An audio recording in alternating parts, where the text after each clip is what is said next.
J'espère que vous allez bien, j'espère que vous vous portez bien, j'espère que tout se passe bien pour vous. Je crois que depuis l'interview d'hier d'Abdelmajid Tebboune qui a été diffusée, donc nous sommes aujourd'hui le 31 mars 2024. Hier, le 30 mars 2024, c'est un véritable séisme politique. Un véritable séisme, c'est l'interview la plus extraordinaire, la plus extravagante, la plus extraordinaire du point de vue de sa médiocrité, du point de vue des mensonges qui ont été colportés, du point de vue de la gravité des propos qui ont été tenus ouvertement à la télévision et publiquement à la télévision par un chef d'État. Sarahatan, jamais vu ça. Je n'ai jamais vu ça. Je le dis et je le redis. Je n'ai jamais vu un chef d'État qui se comporte avec autant de légèreté, avec autant de manque de sérieux et de rigueur, en parlant, là, en s'exprimant sur les dossiers les plus sensibles qui impliquent quand même l'avenir d'un pays de 47 millions d'habitants. Malinash. Tout à l'heure, nous avons diffusé une première émission en parlant des dérapages inédits de Tebboune concernant l'élection présidentielle anticipée. Oui, encore une fois, il a confirmé qu'il n'y a pas de raison valable pour organiser une élection présidentielle anticipée. Il n'y a pas eu de raison valable. Il y a une raison personnelle, subjective, qui ne lui tient qu'à lui, à ses besoins, à son agenda, et que lui n'a pas respecté la Constitution. Il a écourté son mandat sans aucun motif valable. Il n'a pas voulu démissionner de son poste, alors que s'il écourt son mandat, il est obligé de démissionner de son poste. Et il ne veut pas s'exprimer sur son avenir personnel, et sa volonté de briguer un deuxième mandat, alors qu'il maintient, il le dit lui-même, qu'il a maintenu son projet de visiter la France, de réaliser ou d'effectuer ou d'accomplir une visite d'État à Paris à la fin du mois de septembre et au début du mois d'octobre prochain, et juste après l'élection présidentielle anticipée du 7 septembre. Et pour lui, il sera toujours président après le 7 septembre. C'est une formalité. Pour lui, il y a juste une raison technique. On a avancé les élections pour une raison technique. Et sa victoire, c'est une question de formalité. C'est pour une raison technique aussi. Voilà. Il va rester encore président. Et c'est comme ça qu'il va aller à Paris, en France, à la fin de l'année, à la fin du mois de septembre et début octobre 2024 à Paris. Donc, mais c'est clair, hein, les enjeux. Il n'y a pas besoin d'aller vers les élections. Il n'y a pas besoin de voter. Tout est plié. Le monsieur nous dit, monsieur Tebboune, Ami Tebboune, apparemment il aime bien quand on l'appelle Ami Tebboune. C'est ce qu'on le dit avec cette Al-Moudjahed, c'est comme ça qu'on apprécie qu'on lui parle. Donc monsieur Ami Tebboune, il est président. Il est garanti de rester président. Et on lui a garanti de rester président. Et que il était pressé pour devenir président de la République. Il ne veut pas aller en France en tant que simple candidat à l'élection présidentielle. Il sait très bien apparemment que les Français ne pourront pas l'accueillir en tant que chef d'État s'il n'a pas été confirmé dans son poste. Donc voilà, il a avancé les élections pour garantir sa réélection. Et le plus normalement du monde, il n'y a pas de concurrence, il n'y a pas de candidat qui lui fait peur, il n'y a pas de débat, il n'y a pas de polémique, il n'y a pas de confrontation d'idées, et de confrontation de projets. Le pouvoir, c'est à lui, l'Algérie, c'est à lui, il va rester au pouvoir, et les élections, c'est une simple formalité. C'est pas un problème pour Tebboune. Et lui, il est sûr qu'il sera président de la République encore, puisque après le 7 septembre, il va aller en France, en tant que président de la République, en tant que chef d'État, en tant que président algérien. Maintenant, passons à un autre chapitre qui résume l'absurdité de la politique tebbounienne, voilà, du tebbonisme. Voilà, ce qu'on peut appeler le tebbonisme. Parce que pour moi, c'est une doctrine maintenant. Le tebbonisme, c'est devenu une véritable doctrine. C'est la question des Émirats. Vous avez tous vu les déclarations de Tebboune. Je pense que beaucoup d'entre vous les ont suivies. Elles sont totalement extravagantes. Totalement extravagantes. Encore une fois, ni la presse algérienne, ni le président algérien ne veut nommer ce pays arabe qui orchestre des politiques hostiles contre l'Algérie et avec lequel l'Algérie elle est en froid, elle s'est brouillée avec lui apparemment. Le pays arabe est en train de menacer la sécurité nationale en finançant des activités totalement subversives, ou là en soutenant les ennemis du pays, où l'Algérie regrette ou la déplore ou la condamne, plutôt déplore pour le moment, elle ne condamne pas, elle regrette et elle déplore le comportement de ce pays arabe. Un pays arabe frère. On a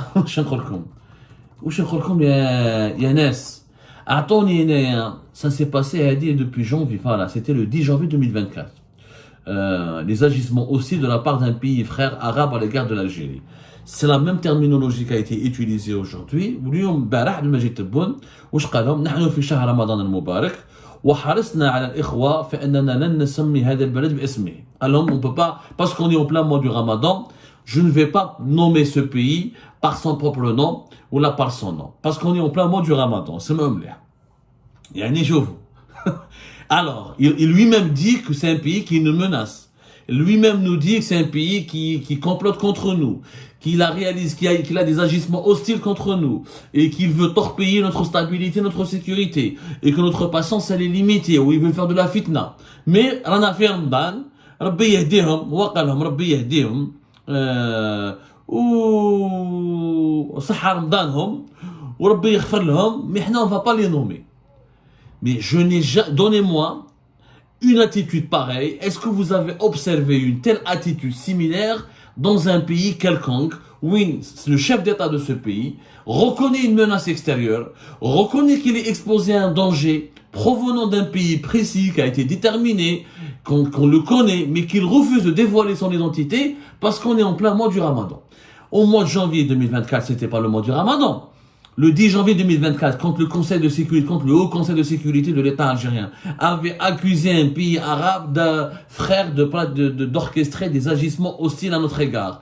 Et il y avait pas, c'était pas le mois du Ramadan, mais on n'a pas nommé les Émirats Arabes Unis. On n'a toujours pas nommé les Émirats Arabes Unis.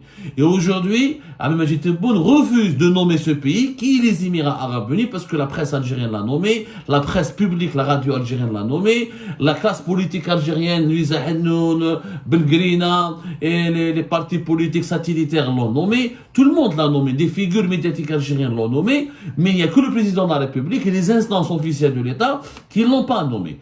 Ou Louisa Hennoun, elle en a parlé. وقالت باللي Louisa Hennoun, elle a parlé fin décembre 2024.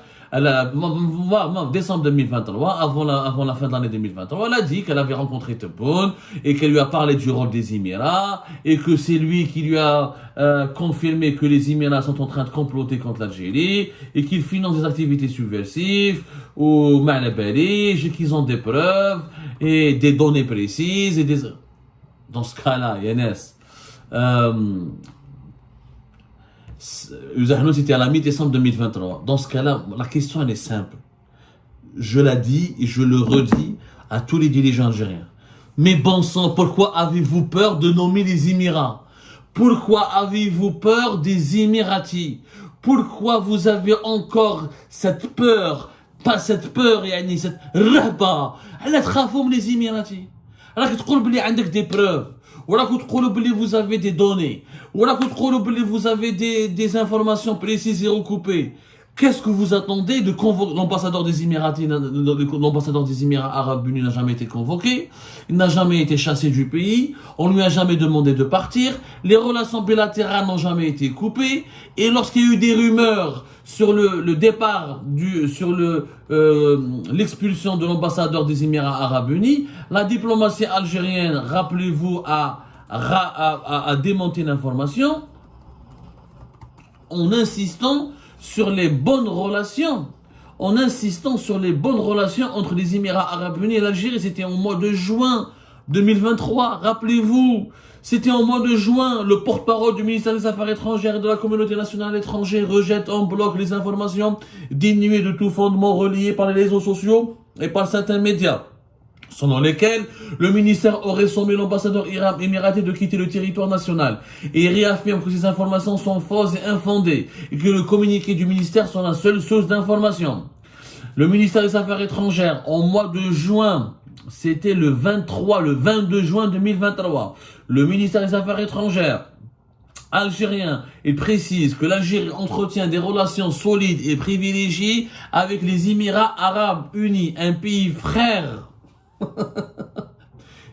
Fahmouna, Allahumma inni sa'im, mais fahmouna, comment vous dirigez le pays? D'un côté, vous faites un haut conseil de sécurité, vous dites que vous avez des preuves et des éléments fondés, concrets, les Émiratis sont à l'origine de manœuvres très hostiles contre l'Algérie. Décembre 2023, Louisa Hannoun confirme publiquement qu'elle a parlé avec Abdelmajid Tebboune. Et Abdelmajid Tebboune ne l'a jamais démenti. N'a jamais démenti les propos de Louisa Hannoun, diffusés le 14 décembre 2023. Elle l'a rencontré quelques jours auparavant, Tebboune. Où elle lui a dit, elle-même, elle révèle que Tebboune lui a dit qu'il était informé, qu'il était conscient, qu'ils ont des preuves, qu'ils ont des informations, et qu'il suit particulièrement ce dossier de près, que les Émiratis sont en train de comploter contre l'Algérie, de menacer notre sécurité. 30 mars 2024, Tebboune continue d'occulter, de ne pas vouloir nommer les Émirats par leur nom. Si ce n'est pas de la peur, si ce n'est pas de la lâcheté, si ce n'est pas du manque du courage, c'est quoi? Et comment peut-on dire, puisqu'on a fait Ramadan, mais après, qu'est-ce qu'il dit? لم نقم باتخاذ أي إجراء حاسم تجاه هؤلاء وإنما نعتبرهم أشقاء ونطلب لهم الهداية. Je n'ai jamais vu un président de la République d'un pays qui est menacé par un autre pays, mais non, on ne veut pas riposter, on ne veut pas les condamner, on ne veut pas couper les relations avec eux, on ne veut pas les réagir, et on leur demande mais ça ne marche pas comme ça, c'est pas comme ça on protège l'Algérie. On ne peut pas protéger l'Algérie. S'il y a une véritable menace, il faut protéger notre pays. Si vraiment les Émiratis nous menacent, ils sont une menace, sont devenus une menace contre notre existence, notre sécurité, notre stabilité. Il faut réagir autrement. Il faut avoir une réaction plus musclée. Il faut avoir une réaction plus patriotique. Il faut avoir une réaction beaucoup plus sérieuse, beaucoup plus rationnelle. Je ne dis pas à quelqu'un qui menace mon pays, Allah a dit. Je l'emmerde le pays qui menace mon pays, je coupe les relations. Je le rappelle à l'ordre, je le dénonce, je le condamne, au moins je le nomme.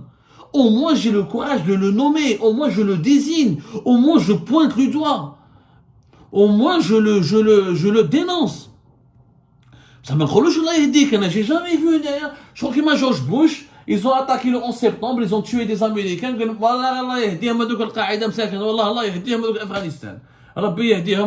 J'ai jamais vu un État pareil. Je n'ai jamais vu un pays dirigé par un chef d'État qui se dit menacé par un autre pays, qu'il y a des complots, des financements, d'activités subversives contre notre souveraineté nationale, et nous, notre président, Allah يهديهم والله رانا في رمضان نتمنى لهم الهداية. كارثة بمعنى الكلمة، كارثة بمعنى الكلمة، كارثة كارثة كارثة كارثة. يا جماعة الخير كارثة. وش نقول خوتي ما كاش.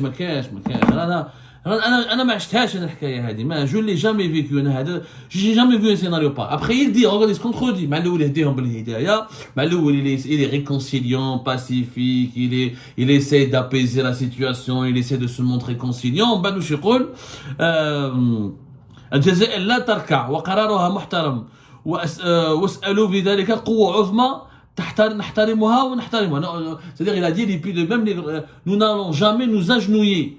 Nous n'allons jamais nous agenouiller, les grandes puissances nous respectent et nous les respectons.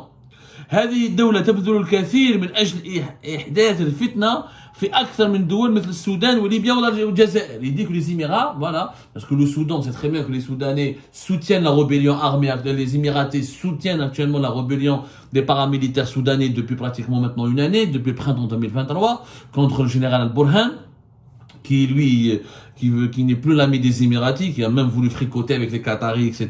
Donc les Émiratis ont soutenu ses opposants, en général les forces paramilitaires qui ont décidé d'enclencher une guerre armée, une lutte armée pour le destituer. نحن لا نكين أي عداوة لهذا البلد لأننا نسعى لبناء علاقات طيبة مع العرب. Nous n'avons aucune hostilité à l'égard de ce pays, nous voulons être en paix avec tout le monde, mais notre patience elle est limitée. Je n'ai jamais vu quelqu'un qui dirige la politique extérieure d'un État pivot quand même, d'une région aussi importante que le Maghreb et l'Afrique du Nord, un pays de 47 millions d'habitants, avec l'histoire glorieuse de l'Algérie, avec son passé ancestral, etc. أنا مانيش فاهم. والله يا جماعة مانيش فاهم. فهموني إذا راكم فاهمين نتوما حاجة. J'aimerais bien que vous m'expliquiez qu'est-ce qui se passe. Moi, je n'ai pas compris. tout ce que nous pouvons conclure, que cette attitude d'Abdelmajid Tebboune et du pouvoir algérien, elle est lâche. C'est de la lâcheté, de ne pas désigner les Émirats par leur nom, de ne pas les nommer, de ne pas leur demander des comptes, de ne pas leur demander des bilans, de ne pas les convoquer leur ambassadeur, de ne pas leur dévoiler au grand jour et de ne pas donner les preuves de leurs actions hostiles. C'est tout simplement de la lâcheté et nous avons en face de nous aujourd'hui un pouvoir et un chef d'État qui n'est pas capable de protéger l'Algérie. C'est aussi simple.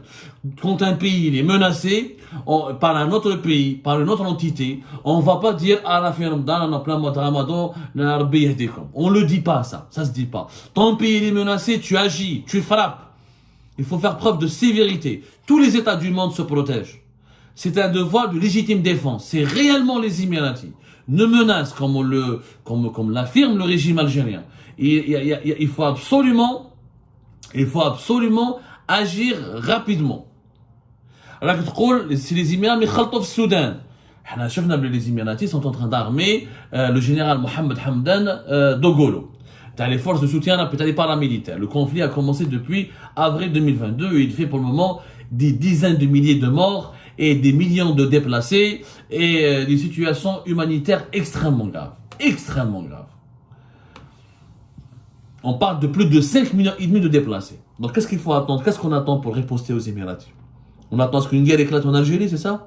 Il faudra qu'une guerre éclate en Algérie comme au Soudan pour qu'on puisse enfin avoir le courage de dénoncer les Émiratis, de s'élever contre les Émiratis, de les déplorer, de les condamner, de riposter contre leurs manœuvres hostiles, supposément hostiles, selon la terminologie officielle du régime algérien. En réalité. Et là, regardez la différence du traitement que réserve le régime algérien au Maroc par rapport aux Émiratis. Les Marocains, pour moins que ça, rupture des relations diplomatiques en 2021, propagande médiatique chargée contre le Maroc, des exercices militaires réguliers donc depuis 2021 jusqu'à 2024, pas loin des frontières 2023, jusqu'à au moins la moitié de l'année, jusqu'à la fin du premier semestre de l'année 2023, devant pas loin à quelques kilomètres des frontières marocaines. Escalade diplomatique, menace d'une escalade militaire, mobilisation de l'opinion publique généralisée contre les Marocains, volonté d'exclure du Maroc du Maghreb, lobbying politique, économique et diplomatique actif et très dynamique contre le Maroc. Regardez maintenant la différence du traitement que réserve l'Algérie aux Émirats par rapport au Maroc. Alors que avec le voisin marocain, on montre nos muscles, on bombe le torse, on menace, et on se dit prêt à faire la guerre, mais avec les Émirats, on fait les toutous. On fait les petits caniches. Pour reprendre la terminologie de l'APS, on est des petits caniches. Haou. On ne peut même pas faire haou face aux Émiratis. On ne peut même pas les nommer. On ne peut même pas les désigner. On va dire que nous sommes attachés à de bonnes relations avec ce pays. Comment tu peux être, ça c'est de la schizophrénie. Comment tu peux être attaché à de bonnes relations avec un pays que tu accuses de manœuvres hostiles contre ta sécurité nationale et contre ta stabilité? Et que tu dis que tu es visé comme le Soudan. Le Soudan, il y a eu une guerre civile. Je parle d'une guerre civile, on parle de plusieurs dizaines de milliers de morts. On parle de 1,3 million de réfugiés. Et les Émiratis, ils jouent effectivement un rôle important parce qu'ils soutiennent une partie du conflit. Un belligérant contre une partie du conflit au détriment d'une autre. Et c'est ça du général Burhan. Donc, comment tu peux être, si tu es aussi sûr que les Émiratis peuvent te faire du mal, comme ils ont fait du mal au Soudan? Qu'est-ce que tu attends pour rompre les relations et appliquer une politique qui leur est totalement hostile? Sachant qu'aujourd'hui que les relations sont totalement froides et superficielles. Et sachant que les Émiratis n'ont jamais riposté aux accusations algériennes. Parce que l'Algérie ne les a jamais accusés ouvertement et officiellement. Mais ni dans les médias émiratis, ni au sein du gouvernement émirati, aucun officiel émirati, aucune instance gouvernementale émirati. Je n'ai même pas vu des médias émiratis ou sur les réseaux sociaux émiratis des attaques ou des mobilisations contre l'Algérie ou des insultes ou des injures à l'encontre ou à l'égard de l'Algérie. Pour le moment, l'Algérie pratique avec les Émirats un monologue qui n'a aucun sens. Et ce monologue, finalement, n'a que deux explications. ou tout ce que prétend le régime algérien contre les Émirats est totalement faux et infondé et mensonger, et ça relève du fantasme. C'est pour ça qu'ils n'ont pas le courage ni l'audace de nommer les Émirats et de rompre les relations diplomatiques avec eux et de les recadrer, de les rappeler à l'ordre, ou c'est que l'Algérie, elle a très peur des Émirats. Elle a très peur. C'est que les dirigeants algériens actuels ont très peur d'Abu Dhabi, parce que Abu Dhabi est un pays extrêmement riche, est un pays très important, et un pays qui a des alliances extrêmement précieuses, que ce soit avec la Chine ou la Russie, ou même avec l'Occident et les États-Unis d'Amérique. Dans les deux cas de figure, Abdelmadjid Tebboune et le régime algérien ont perdu toute crédibilité. Hier, ils nous ont démontré, 30 mars 2024, que notre pays n'est pas entre de bonnes mains. L'Algérie, elle n'est pas protégée. Notre pays n'est pas protégé. La capacité des dirigeants actuels du régime Tebboune à protéger notre pays, elle est tout simplement insignifiante et ridicule.